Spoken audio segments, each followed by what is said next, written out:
Esso, mec de thèse, banlieue sud, Vitry, 9-4. Donc voilà, on va vous raconter comment ça se passe sur le terrain pour les gens à peu près comme nous, quoi. Entre parenthèses. Donc j'étais sur Châtelet, une fois comme ça, je prenais le métro et tout, je devais me rendre à un endroit, tout ça.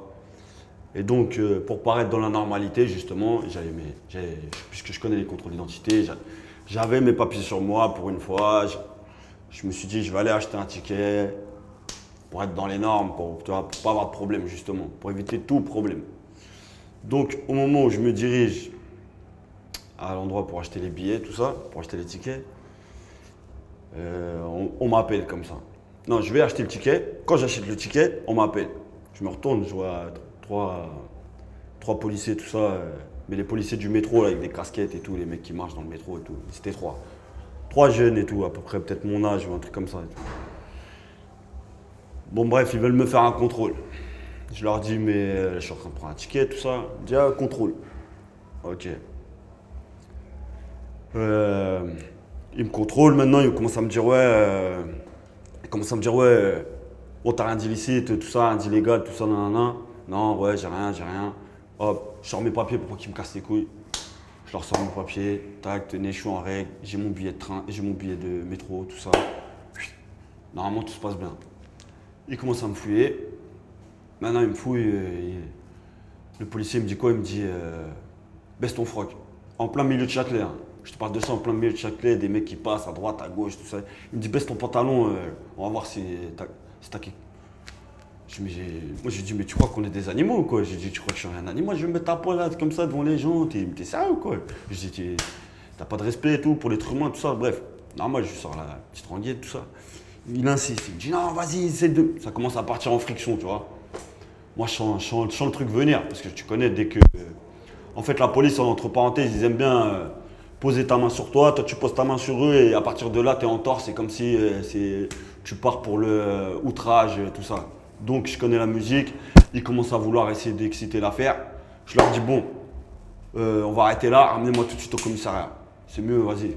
Ramenez-moi tout de suite au commissariat, je vais parler avec vos supérieurs ou je sais pas qui. Ramenez-moi tout de suite au commissariat, ça va partir. Ils disent ok, vas-y, on t'emmène. Donc maintenant, dans les couloirs de Châtelet, pour ceux qui connaissent, à un moment, tu as des petites. À l'intérieur du métro, tu as des petites portes en verre, on ne sait même pas à quoi ça sert. Bon, moi, je ne savais pas à quoi ça servait, mais je pense que ça sert à ça en fait. Donc en fait, ils m'ouvrent la porte en verre, et pareil, en fait, je suis toujours à un endroit public où il y a tout le monde qui passe et tout, mais sauf qu'il me fait rentrer, et en fait, je suis dans un petit bocal en verre où les gens ils passent autour, tu sais, il y a les guichets, il y a tout, tac, tac. Et maintenant, il me dit. Je dis, oh, qu'est-ce que tu fais? Vas-y, ramène-moi au commissariat, tout ça, nanana. Il me dit, non, enlève tes chaussures, enlève, nanana. Je dis, ah, t'as pas compris, tout, nanana. Je commence à m'énerver et commence à essayer genre maintenant de me titiller et tout. Et moi, je suis là, je pète un plomb, parce que je me dis. Parce que moi, je me dis, c'est surréaliste, tu vois. Je suis là, je me dis, mais c'est un truc de fou. Je dis, c'est quoi, sur quelle équipe je suis tombé? Et je dis, tu vois, l'expression des jeunes, là, je dis, sur la vie de ma mère, que, tu vois. Que ma maman me pardonne, hein, si j'ai juré, mais au moins j'étais sincère. Donc bref. Donc, je fais la petite expression, je dis, ah, sur la vie de ma mère, quoi, ça. Et il rebondit tout de suite dessus. Qu'est-ce qu'il y a ta mère? Bah quoi? Qu'est-ce qu'il y a? Pourquoi tu parles de ta mère là? Qu'est-ce qu'il y a? Nanana, il rebondit dessus, tu vois. Il essaie de me piquer et tout. Je dis, toi, commence pas à vouloir entrer ma mère dans l'histoire. Commence pas à. Ça part en insulte et. Carrément, En fait, on commence à partir dans une petite joute où eux ils s'amusent et moi je m'amuse. Enfin, je m'amuse pas, mais tu vois, je leur réponds et je suis là à deux doigts de péter un plomb, de leur dire je vais leur rentrer dedans, tu vois. Parce qu'ils essaient de me pousser à bout. Je me souviens plus bien exactement. Mais c'était vraiment des trucs bas pour dire à tel point c'est bas. Il y en a un qui s'est mis à côté de moi, à ma gauche. Il m'a fait hey, comme ça, il m'a appelé. Je l'ai regardé, il m'a roté dans la gueule. Pour dire un truc de. Tellement c'était bas, hein. Et quand il m'a dit ça, je lui ai dit, bah en fait, je pensais que c'était toi le plus gros, mets un bip là-dessus. Je pensais que c'était toi le plus gros fils de pute de l'équipe, mais en fait, je décerne le prix à toi. Je lui ai dit, tu vois. Donc, tu vois, on s'amusait, en fait, il s'amusait à me titiller. Et moi, j'étais là en train de me dire, mais je vais péter un plomb, je vais leur rentrer dedans. Mais je sais que si je leur rentre dedans, je vais finir en prison. Eux, ils auront bien rigolé dans leur après-midi. Donc bref, j'essaie de me calmer, je suis là, mais en même temps, on s'envoie des vannes, tout ça. Je leur dis, toi, tu connais mon adresse, si t'es un homme, tu vois, pour dire vraiment, rentrer dans des trucs hors police, tu vois, hors citoyen, hors ce que tu veux. Je disais, mais t'es un homme, toi tu connais mon adresse, donne-moi ton adresse. Il me disait, ah, il vannait, ça vannait. Il me disait, bon, bref, des histoires de ouf. Maintenant, au bout d'un moment, il décide quand même de me ramener au commissariat. Il me ramène au commissariat, il m'ouvre une porte et je vois un inspecteur. Et moi, je pète un plomb, je dis à l'inspecteur, je dis, c'est quoi votre équipe que vous me. C'est quoi ces équipes-là? Je dis, moi, je porte plainte. Je leur dis direct, je leur dis, je porte plainte, j'en ai rien à foutre. Depuis tout à l'heure, il essaie de me faire péter un plomb, il m'insulte. Je sais même pas pourquoi il me compte. Bref, je porte plainte, je dis ça. L'inspecteur me dit, ouais, attendez 5 minutes, tout ça. Je m'assois, ils me mettent sur le banc à côté et tout.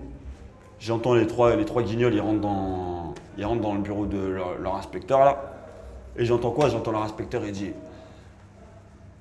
il commence à crier, l'inspecteur, il dit, mais qu'est-ce que vous faites? Vous vous rendez pas compte? La dernière fois, un collègue, il a fait ça. Il s'est pris un coup de tête pendant le contrôle, il s'est fait casser le nez. Et en fait, la procédure a été cassée, puisqu'en fait, c'était un contrôle illégal. C'est à partir de là que j'ai appris c'était quoi un contrôle illégal. C'est-à-dire de venir contrôler quelqu'un sans aucune raison apparente.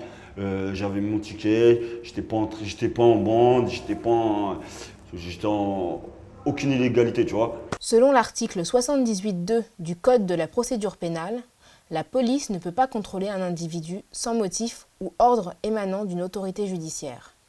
Le contrôle de routine n'existe pas. À partir de là, j'ai compris que en fait, ce qu'ils avaient fait, vraiment, ils étaient en tort. Donc quand ils sont ressortis, je leur ai dit, ah, vous voyez, maintenant vous êtes fait engueuler, tout ça, nanana. Je leur ai dit, mais pourquoi vous faites ça? Ils m'ont dit, mais tu sais, nous, on s'ennuie dans le travail, on a besoin de rigoler, tout ça. Je leur ai fait comprendre que quand vous rigolez comme ça avec nous, moi, tu peux m'envoyer en prison. Puisque toi, c'est dans le cadre de ton travail, t'es assermenté, tout ça, nanana. On va se faire des vannes, si tu veux, on va se faire des vannes. Mais quand tu vas aller trop loin, si moi, j'ai pas le sang-froid, je te rentre dedans. Si moi, je vais aller en prison, tu vois, parce que eux, c'est dans le jeu, c'est dans le cadre de leur travail, tout ça. Donc, je leur ai fait comprendre qu'avec leur petite rigolade, ils peuvent détruire la vie des gens. Mais comme c'était des petits cons, des jeunes, ils devaient avoir 25 ans, qui traînaient dans le métro comme ça, contrôler à tout va des petits. Tu vois, ils avaient pris un peu de voilà, quoi, ils prenaient des ailes, tout ça. Donc maintenant, je me suis retrouvé dans le bureau de l'inspecteur. L'inspecteur, il m'a expliqué, il m'a dit, vous avez fait l'objet d'un contrôle illégal. Cette équipe, on l'a déjà repérée et c'est pas la première fois que ça leur arrive. Ils m'ont donné le numéro de l'IGS ou je sais pas quoi. Ils m'ont dit, si vous voulez, vous pouvez aller porter plainte. J'ai pas été porter plainte parce que c'était vraiment un truc de guignol. Moi, ça me surprend pas parce que je connais le fond de cette société, donc ça m'avait pas surpris, tu vois. J'étais énervé, j'aurais bien aimé porter plainte, même prendre des thunes sur leur côte, ça me ferait amplement plaisir, hein. Mais voilà, je l'ai pas fait puisque en tant que jeune, on se dit que ça n'aura aucun poids, on va finir au tribunal, parler, blablabla. Ça servira à rien, donc je l'ai pas fait. Mais quand même, ça m'a montré qu'il y avait des contrôles illégaux. Et donc voilà, il faut en prendre connaissance. Le contrôle de routine n'existe pas. Une action nationale contre les contrôles abusifs est en place. Après chaque contrôle hors véhicule, retenez la date, le lieu, l'heure, le contexte, le motif annoncé du contrôle, le déroulement et le comportement des policiers, puis envoyez contrôle par SMS au 07 60 19 33 81. Le collectif vous rappellera en 24 heures pour faire valoir vos droits avec ses avocats. Rejoignez l'action Stop le contrôle aux faciès.